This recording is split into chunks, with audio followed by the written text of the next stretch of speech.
भाजपचा बाप मुंबई तोडणार, संजय राऊत यांचं सनसनीत प्रत्युत्तर. मुख्यमंत्र्यांच्या विधानाचा घेतला समाचार. कुणाचा बाप त्याचा बाप, त्याचा बाप आजापंजा आला तरी मुंबई महाराष्ट्रापासून तोडू शकणार नाही, असे खणखणीत उत्तर मुख्यमंत्री देवेंद्र फडणवीस यांनी दिलेलं होतं. त्या वक्तव्याचा आज खासदार संजय राऊत यांनी खरपूस समाचार घेतलाय आणि त्यांनी सरकारवर घणाघात करताना महाराष्ट्र ही रंगकर्मींची भूमी असून नाट्य चळवळी ही आपल्याला माहिती असल्याचा खोचक टोला फडणवीस यांना लगावलाय. राज्यातील सरकार आणि सत्ताधारी माजले आहेत, अशी तिखट प्रतिक्रिया आज सकाळी घेतलेल्या पत्रकार परिषदेमध्ये राऊत यांनी दिली आहे. विधिमंडळाच्या आवारात काल ज्या घटना घडल्या, महाराष्ट्राच्या संस्कृतीला डाग लागला, त्याला राज्यातील सरकारची भाजपची धोरणं कारणीभूत असल्याचा आरोप राऊतांनी केलाय. उद्या जर दाऊद इब्राहिम, छोटा शकील, टायगर मेमन यांनीही भाजपा प्रवेश देईल आणि ते एवढी वर्ष देशाबाहेर आहेत, त्यांच्यावर हल्ला कोणताही गुन्हा नाही असंही ते सांगतील. नाशिकमध्ये जसे गुन्हे मागे घेतले तसे त्यांच्यावरील गुन्हे मागे घेतले जातील, कारण त्यांना आमच्यासारख्या विरोधकांना संपवायचं असल्याचा आरोप करून राऊतांनी आरोप केलेला आहे. विधानभवनात त्यांना एका आमदाराची हत्याच करायची होती. मोक्काचे आरोपी विधिमंडळाच्या प्रत्यक्षात दारात उभे राहून मारामारी करत आहे. तुमच्या आमदाराची एवढी हिंमत कशी वाढते? गुन्हेगारांना आमदार व्हायचंय, खासदार व्हायचंय, संरक्षण घ्यायचंय असा आरोप त्यांनी केला आहे. सरकार मागलंय, सत्ताधारी माजले. मुख्यमंत्र्यांनी थोडंसं चुकीचं विश्लेषण केलेलं आहे.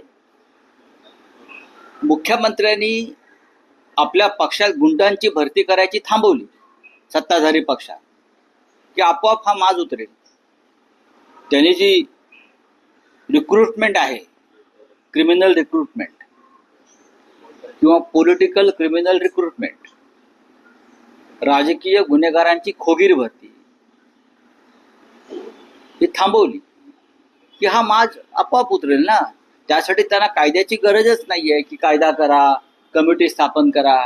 त्यांनी त्यांच्या पक्षामध्ये एक GR काढायचा. कारण सरकार असल्यामुळे एक GR त्यांना सरकार पक्षात काढावा लागेल की यापुढे आमच्या पक्षामध्ये कोणत्याही गुन्हेगाराला प्रवेश मिळणार नाही, यापुढे कोणत्याही गुन्हेगाराला राजकीय संरक्षण दिलं जाणार नाही, यापुढे इतर पक्षातल्या कोणत्याही गुन्हेगार प्रवृत्तीच्या लोकांना भाजपच्या वॉशिंग मशीनमध्ये टाकून धुवून आम्ही आमच्या पक्षामध्ये सुकत वाळत टाकणार नाही.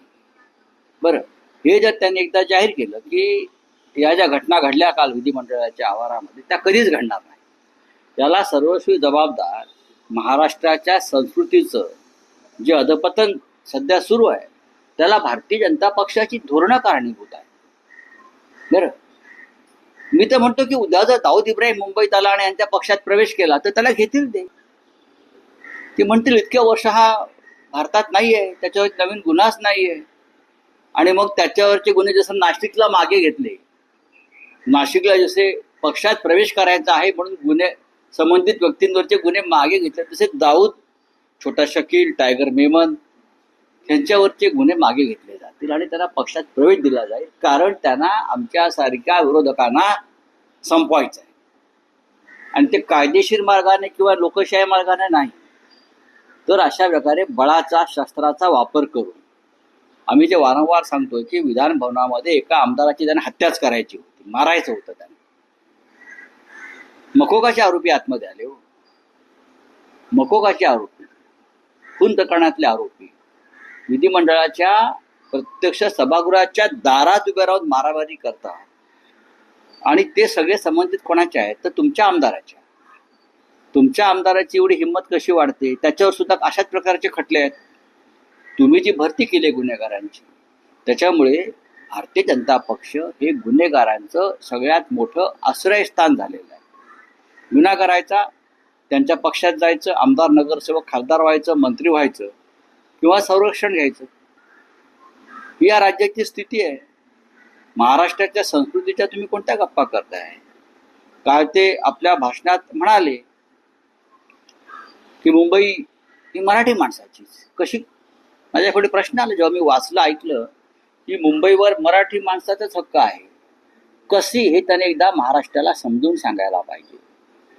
तुम्ही ज्या पद्धतीनं मराठी भाषेवर हिंदी सक्ती लादताय आणि त्रिभाषा सूत्राचा त्रिवार गजर करताय, अशा पद्धतीनं मुंबई मराठी माणसाची होईल. ही अख्खी मुंबई तुम्ही गौतम अडाणी एका उद्योगपतीच्या हातात देताय. Bureau report SBN Marathi, Mumbai.